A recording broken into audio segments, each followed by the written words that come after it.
Walsh. Hey. Well, what's going on, everybody? All you Formula One motor racing nuts out there, fans of all that motor racing. Hope you can smell the petrol, can you? Can you just smell it? I hope you're out karting out there now. And guys, you should be getting out karting indoors or outdoors, or even both over Christmas. I hope you are, because you know what? Gets the old adrenaline flowing, and especially after Netflix Drive to Survive here, a lot of people are now into Drive to Survive and Formula One and just general motor racing. So guys, this is going to be just a very short clip today, and this is why I call it a short. I don't even consider this a podcast. This is more like just a trailer. This is going to be what's coming in 2024 with Netflix Drive to Survive. Now, many of you know I do a lot of podcasts based on dating, or friendships, and Formula One. We're adding this new episode now, and it's going to be all about Netflix Drive to Survive. I'm going through every single episode of Drive to Survive and breaking it down. We're going to talk about every single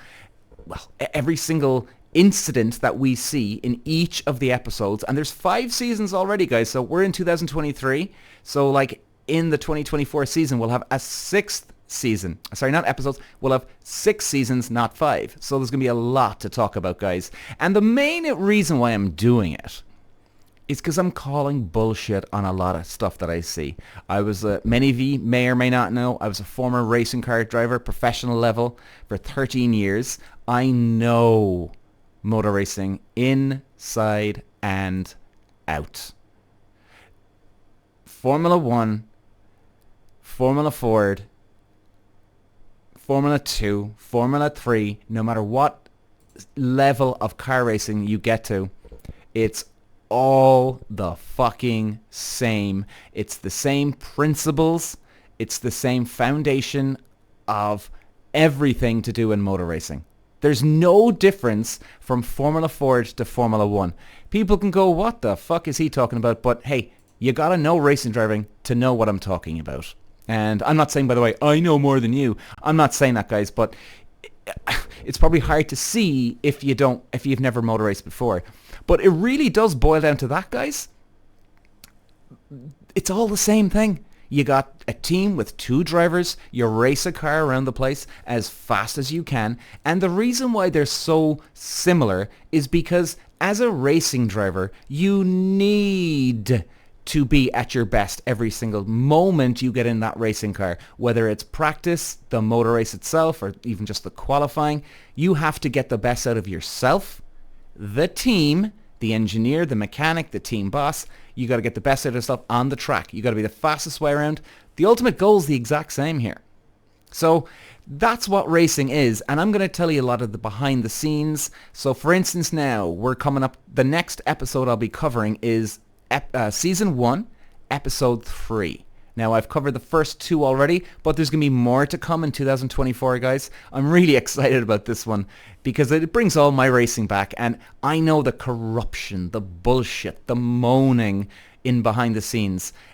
People are two-faced. They love you 1 minute, but 5 seconds later, they're ready to fucking transfer you over to a different team or boot you out of the fucking team quicker than you could say your name.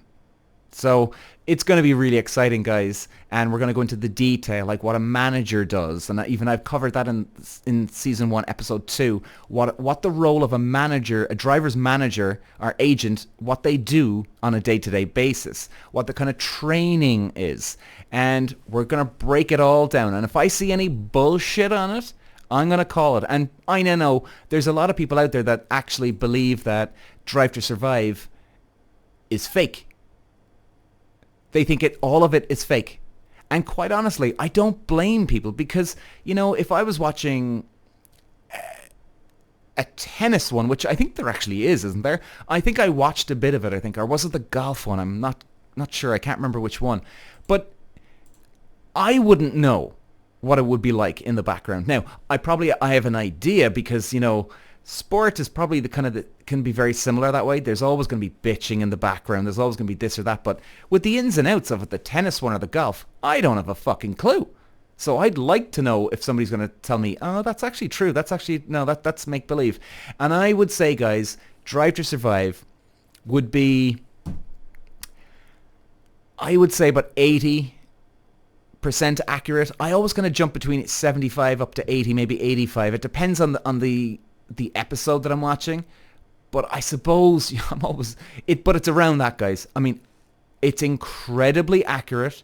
A lot of the stuff they do show. So for instance, let's say there's a bit of drama between Toto Wolff, Mercedes boss, and Christian Horner, the Red Bull boss. Now, what they might do is try and they might try and, let's say, increase the drama, okay? And they might add legs onto arms and arms onto legs and God knows what. So what they might do is, even though Christian Horner and Toto Wolff are having a huge argy-bargy drama conflict, what they might do is they might have the camera on Christian Horner saying something, but then they might throw in a clip of Toto Wolff looking around or having a bad look. So you think that Christian Horner and Toto Wolff are in the same garage or they're in the same room, but they're actually not. They're just clipping that clip they got from yesterday. They'll put it into now, and you're just assuming. So there's a bit of that going on, right? There's that, but a lot of it is not acting. I'm being serious now. A lot of the drama that you see in Netflix is very, very true. Now, some of the crashes on the track as well, you can hear the crashes, right? And it sounds really dramatic and it's loud and things like that. Well, yeah, but as a racing driver, it's not that loud when you're in the car. And it doesn't sound that, like an earthquake is about to happen. So anyway, point is, guys, I'm going to call it the way I see it. But I want you to know that it is very, very accurate. And that's why that's the only reason why I'm doing this. Because it is incredibly accurate. If it was all made on bullshit, like, you've got Days of Thunder, the Top Gun movie, right? It's based on NASCAR. That's a load of horse shit. You've got, what's that one again? The Niki Lauda one, Rush. Excellent movie, the one with Hemsworth and the other guy, I can't remember his name. But that's a more recent one. Fantastic movie, but a lot of the racing stuff in it, a load of bullshit. But they still made a fantastic movie. And I would recommend that movie to anybody, by the way. Rush. Great movie, worth it for that 2 hours, 2.5 hours, very dramatic. And Niki Lauda was kind of like that in real life. He was a bit of an oddball. God love him, may touch wood, may rest in peace, as I pray here for him, because he did die a few years ago. So he was a great man, legend, but he was he was out there, put it that way. But highly entertaining guy, highly entertaining. So anyway, guys, my point is we're going to be doing a lot of that. I can't wait for the 2024 season. It's going to be brilliant. We're going to be covering a lot of the Netflix Drive to Survive, and I hope you really do enjoy. Thanks, guys. Talk to you later. Peter Walsh.